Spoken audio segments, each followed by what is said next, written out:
Okay, welcome to the Chapter 7 Branding and Licensing presentation lecture. Chapter 7 is going to start our journey into promotion as it relates to sports and entertainment products. So please make sure that you have the Chapter 7 note guide with you so that you can get the notes as we go through this chapter's material. Okay, so let's go ahead and get started. The importance of branding. We've already touched upon branding a little bit in the past. However, let's take a look at it a little bit more detail. So sports organizations and companies strive to develop strong brands. That's going to allow them to differentiate themselves from one another and from their competition. If a consumer can associate a brand with a product rather than a product with a brand, then chances are that branding has been established.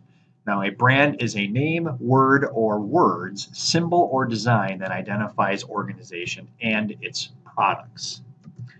Okay, when a brand name or a trade name is registered, it also then becomes a trademark. We also talked about this in class, that logos and phrases and whatnot, if they are trademarked, you might notice that by seeing an R with a circle around it or seeing the letters TM. Both indicate trademark. Now, a brand name is a word or words, letters, or numbers representing a brand that can be spoken. Nike, Kraft, General Mills are just to name a few. And there are others, of course. Let's take a look at maybe some examples from the sporting goods world. Ugly Stick for fishing rods, St. Croix from fishing rods, or firearms from hunting, Remington, Ruger, Benelli are just to name a few, just a couple of examples. Now, a trademark is a device that legally identifies ownership of a registered brand or trade name. This basically protects the property. Once it is trademarked, it is protected, and it cannot be duplicated or replicated without permission and possibly the paying of royalties. All right, so when it comes to brand equity, customers are generally willing to pay a higher price for products with brand equity. So this is where they end up paying a little bit more because they want to pay for that brand name. Brand equity is the value a brand has beyond the actual function and benefits. Ibuprofen. Ibuprofen is ibuprofen. It can't be changed. It can't be modified. It is what it is. However, Advil is more expensive than the generic brand. Why? Because there's a perception that that brand is better than the generics. Therefore, consumers are willing to pay a little bit more for it. Brand equity has financial value through licensing. Let me go back to that just for a second, because licensing is going to be something we're going to go over exclusively here in this particular chapter, as well as in the future when it comes to entertainment products. Well, even sports products too, because licensing is a significant promotional tool that is used by both sports and entertainment products. Now, when it comes to developing brand equity, there are 3 steps involved with that. One is to develop the brand in the customer's mind as part of a class of products. So now you want to associate the brand with the product and not the product with the brand. If they think brand first, they'll think product second. They're not buying the product, they're buying the brand. Link the product's brand name to its function and make some type of emotional connection with the product. Psychographics. Branding is focusing on and trying to exploit the psychographics of our consumers. And then there's also help, which is consumers think and feel the way that you want them to regarding your particular product. So you've now influenced their feelings and their thoughts in an attempt to influence their buying behavior. All right. So there are 3 basic types of brands. There are manufacturing brands, which also is going to include co-branding. Let's first take a look at a manufacturer brand, which is a brand owned by the producer of the product. But then there's also co-branding. Co-branding is a branding strategy that combines one or more brands to increase customer loyalty and sales for each product. So now they are taking a strategy and combining brands in an attempt to influence buying behavior and create customer loyalty. Now, there's also intermediary brands. This is a brand that carries a name developed by the wholesaler, retailer, or catalog house. We've talked about intermediaries as they come in terms with the place function of marketing. Not function, but element of the marketing mix.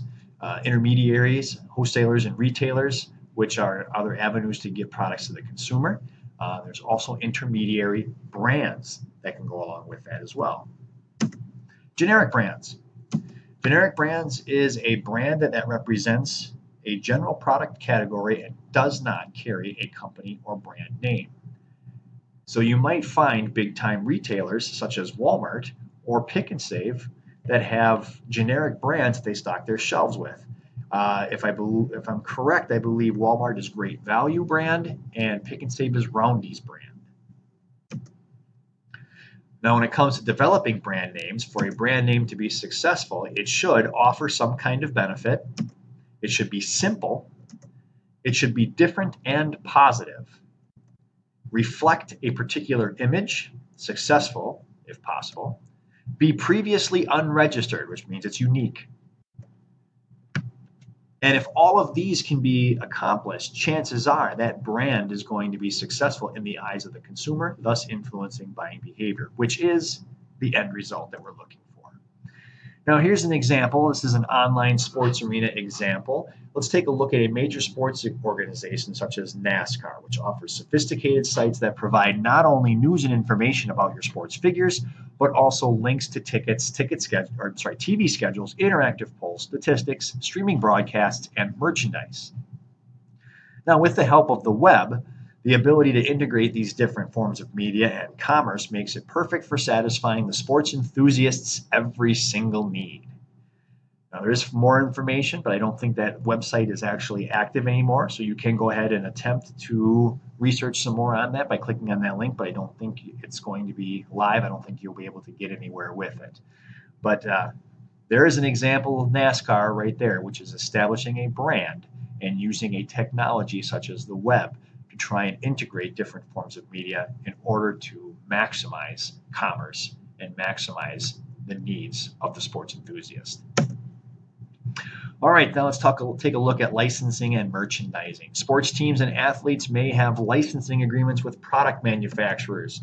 We will see this in the past. Sometimes, actually in the past, there was a time where the NFL was licensed with Reebok, which means all the uniforms are made by Reebok. Now the Wisconsin Badgers are Under Armour. All their uniforms are made by Under Armour. Licensing is an agreement which gives a company the right to use another's brand name, patent, or other intellectual property for a royalty or a fee, which means you have to pay to use someone else's property. You can't claim it as your own. Now, the licensor is the company or individual granting the license. So in this case, Under Armour would be granting the license to University of Wisconsin. The licensee is the company or individual paying for the rights to use the licensor's name or property. In this case, it would be Wisconsin, UW-Wisconsin, paying Under Armour. All right, let's take this a little bit further. Licensed merchandise is made available through many channels of distribution, indirect and direct. Special promotion deals create partnerships between the licensor and the licensee to help boost store traffic. So there are benefits on both sides so that both sides can be successful in one way or another. Sweepstakes and contests are run by the sponsor, with the prize being tickets to the sporting event. So you see this on radio stations where they run sweepstakes for Brewer tickets, for Packer tickets, for concert tickets, depending upon the genre of the radio station, the type of music that they play. You see this happen a lot. Sweepstakes are very, very common, especially in radio. Some licensed products are used as promotional incentives for customers to buy a product. Anything that is considered a promotion or part of the promotional element of the marketing mix is designed to try and influence a customer to buy a product. Licensing and merchandising is no different. All right, so sponsorships and endorsements. Sponsorships are the promotional vehicles that financially support sporting events. Different types of sponsorships, which some of you might be familiar with, would include signage. We have those on our fields out here at school. You see those at the Tim Rattler Stadium, Miller Park. Signages on the outfield fences. Entitlements, facility entitlements. In this case, Miller Park. Miller Park is the main sponsor, therefore they put their name on the park. Product exclusivity. For example, when I was at UW Stout, they signed an exclusivity deal with Pepsi, which means only Pepsi products were going to be sold on campus. Coke or any other competitor was not going to be sold. Sponsorships and endorsements. Now, an endorsement is the statement of approval of a product, service, or idea made by an individual or organization speaking on behalf of the advertiser. More often than not, an endorser is going to be some type of famous personality. Could be an athlete, could be some famous celebrity. Now, some important considerations to keep in mind when it comes to an endorser is association with the product and the individual, the demographic match. So now we're taking a look at some of the demographics. If they fit our customer profile, if the endorser is going to fit relating to that customer profile. Successful careers. Is the endorser successful? Image. Do they have a positive image in the public? All of those are going to be factors that are going to impact the possible success of an endorser of a product. Sports appeal. Now, through licensing, sponsorships, and endorsements, companies can generate positive publicity and achieve their marketing goals of increasing brand awareness and sales. Publicity is the view of the particular product within the eye of the community itself. Positive and sometimes negative. Sometimes publicity itself is considered to be positive. Positive is the wrong word. It's considered to be beneficial if it's positive or if it's negative. If people are talking about it, you are establishing that brand name. You are branding your product, branding your brand. All right, so when it comes to the benefits of licensing, let's take sports organizations and companies. What are the mutual advantages? Publicity, revenue, and brand awareness. So if all of these can fit together, chances are we are going to see benefits in the terms of publicity, revenue, and brand awareness, not only for the sports organizations, but also for the companies who sponsor. And that concludes the presentation lecture for Chapter 7. Please make sure that you complete the note guide and submit it into Classroom when you are finished. And if need be, feel free to revisit any of these slides to get those notes to prepare you for upcoming assessments. I will see you next time we meet in class.